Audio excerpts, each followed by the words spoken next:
గురు బ్రహ్మ ప్రేక్షకులకు నమస్కారం అండి.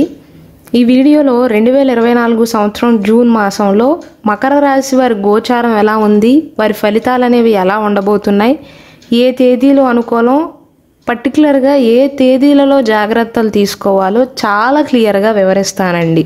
ముందుగా గోచారాన్ని కనుక చూసుకున్నట్లయితే మీ రాశికి అధిపతి అయినటువంటి శని భగవానుడు 2వ ఇంట్లోనే సంచారాన్ని కొనసాగిస్తున్నాడు.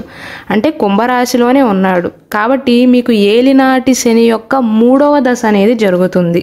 రాహువేమో 3వ ఇల్లు అయినటువంటి మీనరాశిలో ఉన్నాడు. కేతువు 9వ ఇంట్లో అనగా కన్యా రాశిలో తన సంచారాన్ని కొనసాగిస్తున్నాడండి. జూన్ 1వ తారీఖున కుజుడు యొక్క స్థాన మార్పు అనేది ఉండబోతుంది. అంటే కుజుడు 3వ ఇల్లు అయినటువంటి మీనరాశి నుండి 4వ ఇల్లు అయినటువంటి మేషరాశిలోకి ప్రవేశిస్తాడు. శుక్రుడు జూన్ 12వ తారీఖు వరకు 5వ ఇంట్లో ఉండి ఆ తర్వాత 6వ ఇంట్లోకి ప్రవేశిస్తాడు. అంటే వృషభ రాశి నుండి మిథున రాశిలోకి ప్రవేశిస్తాడు. బుధుడు జూన్ 14వ తారీఖున 5వ ఇల్లు అయినటువంటి వృషభ రాశి నుండి 6వ ఇల్లు అయినటువంటి మిథున రాశిలోకి ప్రవేశిస్తాడండి. మళ్ళీ మిథున రాశి నుండి 7వ ఇల్లు అయినటువంటి కర్కాటక రాశిలోకి ప్రవేశిస్తాడు జూన్ 29వ తారీఖున. జూన్ 15వ తారీఖు వరకు సూర్య భగవానుడు 5వ ఇల్లు అయినటువంటి వృషభ రాశిలో ఉండి ఆ తర్వాత 6వ ఇంట్లోకి వెళ్తాడు, మిథున రాశిలోకి వెళ్తాడు. గురువేమో ఈ నెల మొత్తం కూడా వృషభ రాశిలోనే ఉంటాడు, 5వ ఇంట్లోనే ఉంటాడు. కాబట్టి మొత్తం మీద చూసుకున్నట్లయితే ఈ గోచారాన్ని బట్టి మకర రాశి వారికి ఆర్థిక పరంగా అయితే మంచి సమయం అవుతుందండి.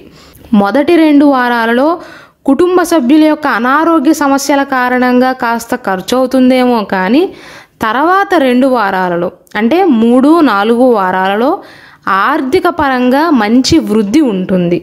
పెట్టుబడుల నుండి కూడా మంచి రాబడి అనేది లభిస్తుందండి.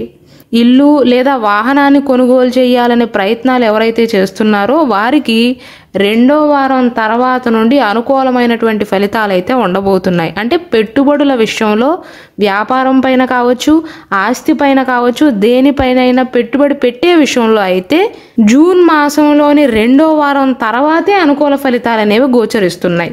జూన్ 1వ వారంలో కనుక మీరు దేనిపైన పెట్టుబడి పెట్టినా రూపాయి పెట్టవలసిన చోట 2 రూపాయలు ఖర్చు చేయవలసి వస్తుంది. అయితే ఇదే జూన్ మాసంలో మకర రాశి వారు మీ దగ్గరి బంధువుల యొక్క అనారోగ్య వార్తలను వినవలసి వస్తుందండి. ప్రయాణాలు చేయవలసి వస్తుంది. కోర్టు వ్యవహారాలు అనేవి వాయిదా పడతాయి. వ్యాపారస్తుల విషయానికి వస్తే జూన్ 3వ వారం నుండి మంచి సమయం అండి.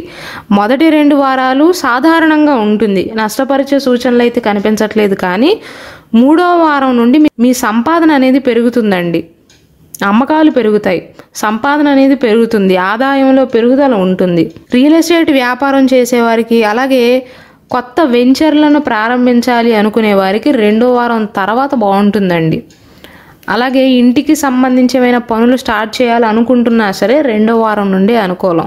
వ్యాపారానికి సంబంధించి ఆదాయంలో బాగానే ఉంటుంది, కానీ వ్యాపార ప్రదేశంలో అంటే మీరు ఎక్కడైతే వ్యాపారాన్ని చేస్తున్నారో మీకు ఇష్టం లేనప్పటికీ కూడా కొన్ని మార్పులు అనేవి చోటు చేసుకుంటాయండి.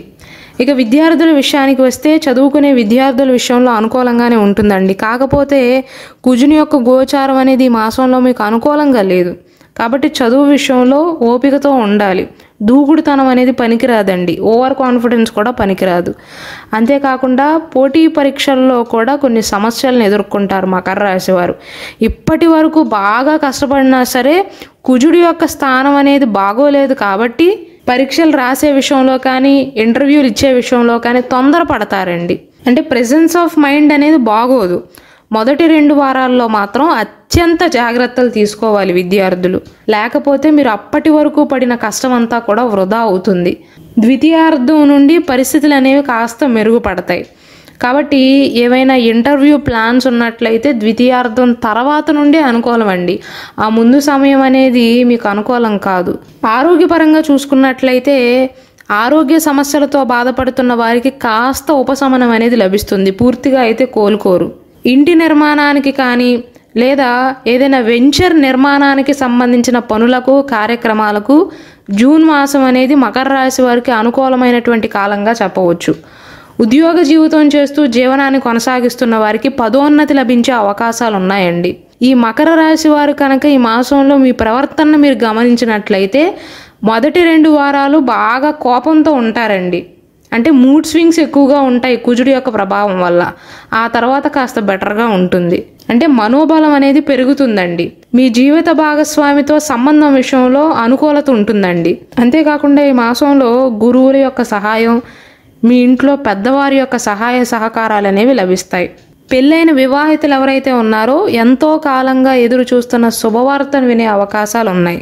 నేను ఇంతకు ముందు చెప్పినట్లుగా కుజుని యొక్క గోచారం వల్ల ఉద్యోగం చేస్తున్న వారు మొదటి 2 వారాలలో కొంచెం జాగ్రత్తలు తీసుకోక తప్పదండి. పై అధికారుల విషయంలో అయినా సరే. ఎందువలన అంటే మీ ఆలోచనకు ఆపోజిట్గా ఉండటం వల్ల, అంటే మీ ఆలోచనకు ఎవరో ఒకరు ఆపోజిట్గా చెప్పటం వల్ల కాస్త చికాకుకు లోనయ్యే అవకాశాలు ఉన్నాయి. 3వ వారం నుండి ఉద్యోగపరంగా మంచి సమయం అవుతుంది. అంటే కేవలం ఉద్యోగపరంగానే కాదండి, వ్యాపార పరంగా, పర్సనల్ పరంగా, జీవిత భాగస్వామి విషయంలోనూ, ఆరోగ్య విషయంలోనూ అన్ని విధాలా కూడా 3వ వారం నుండే మీకు అనుకూలతలు అనేవి సూచిస్తున్నాయి. మొదటి 2 వారాలు బాగానే ఉంటుంది, కానీ కాస్త కోపంగా ఉంటారు.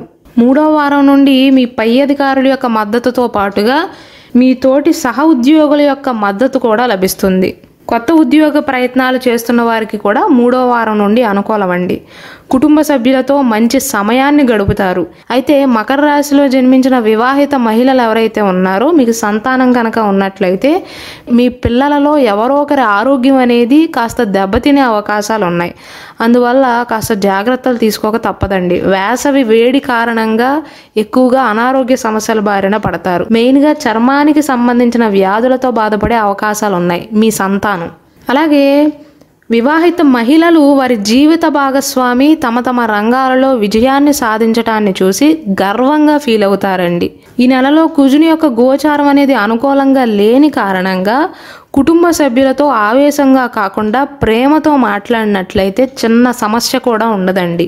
కాబట్టి ఎటువంటి సందర్భాలు ఎదురైనా సరే మకర రాశి వారు కనుక ఈ మాసంలో ఓపిక పడితే అంతా మంచి జరుగుతుంది. చాలా వరకు అనుకూలమైనటువంటి కాలమే, కానీ మెయిన్గా మీకు నెగిటివ్ ఏంటంటే కుజుని యొక్క గోచారం అనుకూలంగా లేదు. శని భగవానుడేమో 2వ ఇంట్లో ఉన్నాడు.